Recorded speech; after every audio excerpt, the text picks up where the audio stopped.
The DBDC will be held in Boston from July the 28th to July the 31st, 2022.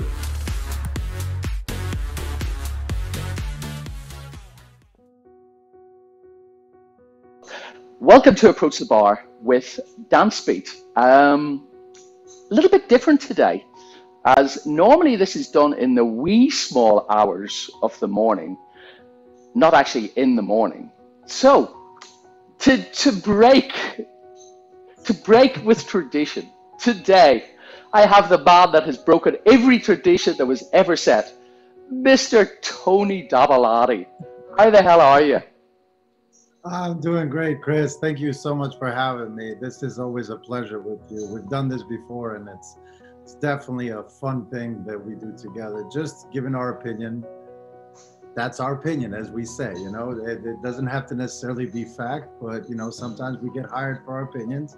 As judges, we have to put our opinion on a piece of paper. At least this time, you'll hear my actual opinion. Oh, I'm very sure that we'll hear your actual opinion. So, Tony, what have you been up to recently? For the past 3 years now, I've become, I'm the National Dance Director for the Fred Astaire Dance Studio. So that's been a full-time commitment in every which way. What I'm really happy about since my reign has started is that the dancing in the Fred Astaire chain has really taken off in such a strong way. We have a lot of wonderful professional couples. Our student body has been getting better and better.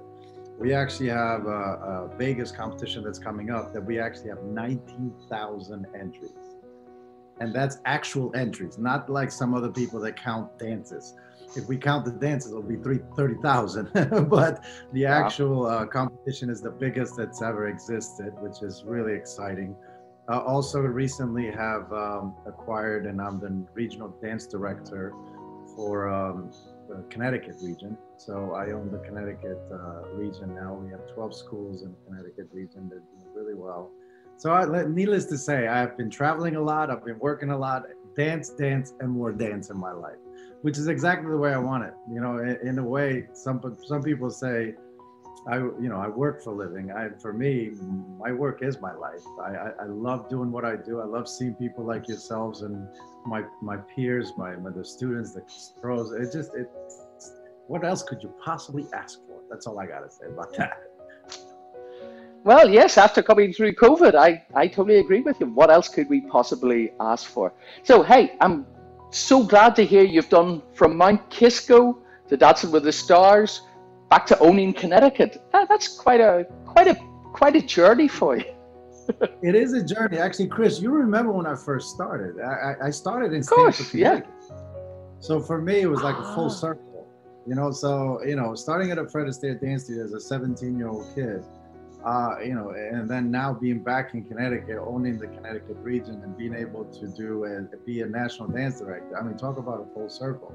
It's been a incredible journey, in a sense, like you said, being in movies, being competing professionally, having world titles, being able to experience the pro-am world, which was by far my favorite. It really does kind of complete the circle in a sense, and funny enough, in a strange way, it still feels like it's just the beginning. I can't even imagine, I don't look back very often. I glance at the rearview mirror, but I'm always so excited about the next step, the next exciting things that you're gonna learn, the next thing you're gonna, create and things like that. I just thought, like, this week so far, I taught 55 sessions with my students and the pros and all that, and I absolutely love what I do. And it is so strange because you would think that by this point, being in a business 30 years actually at this point, you would probably get tired. And for me, I'm just as inspired as ever, and I feel like I learn even more now than I ever did before. So I think that's definitely the exciting part, and I'm sure you can agree with this. Every time you work with a student, not only are you teaching them, you're actually learning as well. So, and especially work with our professional couples, the couples nowadays are athletes, and it is amazing with the skill level and the musicality and the athleticism that they produce.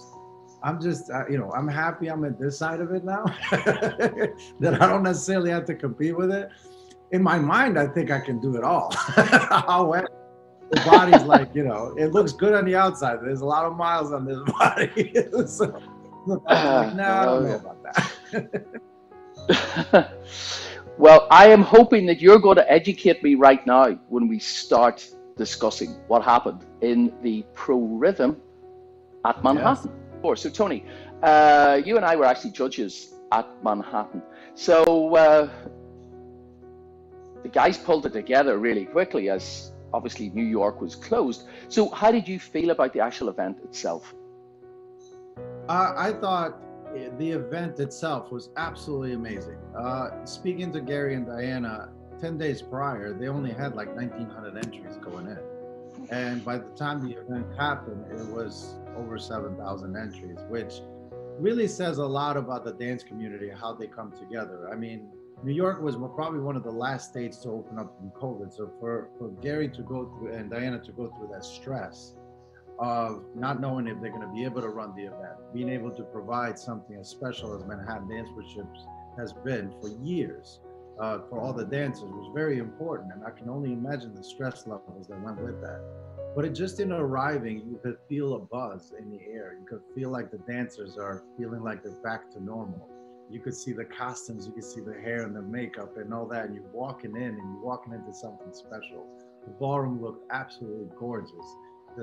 Even that you could tell even the judges were like putting on their brand new suits that they've acquired recently. You know, just to be back in that ballroom was phenomenal. And of course, Manhattan never disappoints. Always class, always the best dancers, always treatment to the fullest. 5-star treatment from the moment you arrive to the moment you leave. The students felt very special out there because the lighting that they used, the dance floor that they used, that dance floor is huge. And the way it's set up, it's absolutely gorgeous. And to me, Manhattan is definitely one of the most elite competitions in the country. So, you know, I used to always tell pretty much everybody that I ever worked with, in order for you to do great in USBC, you had to have a great performance in Manhattan. Regardless whether you were a student, a professional, even as a judge. It's funny because if you make it to judge to Manhattan, it meant that you have arrived. so to me, that's what it means to me as far as the Manhattan, because there's always been a special competition, but especially in the recent years, it's become the elite competition to participate. I totally agree with you. So, Tony, obviously we're going to talk about the Pro Rhythm. So we're going to start off and discuss the couple that came sixth. They're from New York, so it was Kristian and May. Their final analysis was 6-6-6-6-6. So what did you feel about this young couple on the night? Well, Kristian and May, I know them quite well. They own the Fred Astaire Dance Studio in Midtown Manhattan. And one thing about them that is very interesting, because they both come from an extensive dance background. And they've gone through growing pains over the last couple of years. So seeing them make that final was quite an accomplishment, because I felt like in the Rising Star, they didn't dance quite as well as they did in the Open. So in the Open, and from the quarterfinal on, they danced so beautifully. They were really well rehearsed together. They stood up a little bit taller. They got to dance better than I expected them to dance. I'll be honest with you. The reason why I thought they danced better than they expected them to dance, because in the Rising Star, Kristian specifically had his posture a little too far forward. And I was actually a little concerned, especially with them not being so tall. It does make an effect when it comes to making the rounds, because you're not as well seen and so on. I thought they were brilliant with their floor placements. I thought they were dancing much more rhythmically. That's why they made that final. In the final, they danced really, really well. I thought they really proved that they belonged in that final. I thought sixth place was correct for them, because they still need to work a little bit more on the speed. They need to work a little bit more on the body. They need to project a little bit bigger as far as volume goes. He needs to stand up even more upright than he has been standing. This whole idea of tilting forward, I'm not a big fan of it. So because it slows you down, it it just looks mechanical rather than looking fluid. So once they cross over to the more fluid side, I think we're going to see some great movement out of them. I think they're going to threaten a lot of the couples that are ahead of them because of the fact that they do have the talent, they do have the work ethic to really get there. May is a unique, special girl. You know, as short as she is, she dances really loud and really tall. Because she has this beautiful movement in her body that is very unique, because she creates rhythms effortless. It's like you watch her dance and you're just amazed at how she can create that speed and never off her feet, never. She's always on her feet, and that's something that's really cool about her. Now, the thing that I did not like about it is their costuming a little bit. I thought it was a little too dark. One of the things that I used to do, Chris, is before I would go to any competitions, I would find out what the lighting was like. What would the room look like? Is it a dark room? Is it a light room? And I would always pay attention to what costuming I had to wear. So I would probably encourage Kristian to start wearing white shirts because he's got a great movement through his body. Sometimes wearing loose black shirts doesn't necessarily complement your movement and so on. And with May, I would love to see her be a little bit more brighter colors, because she's such a beautiful girl, and when she dances, I want to see brightness. I want to see movement out of her. And especially when you have a short stature, you really have to stand out, and one of the ways to do it is through costuming. I thought all their dances were great. My favorite of their dances is actually mambo. I think their mambo is actually quite good. But by then, normally the judges have already made up their mind as where they're going to place people. I thought in mambo they could have been easily fifth, but overall, I thought they had a great performance, great show, and great result for them. You know, a lot of times people think that sixth place is like last, but really isn't. To me, is as long as you, you know, as long as you get to the final, to me that's an accomplishment already. So for them, that was a win.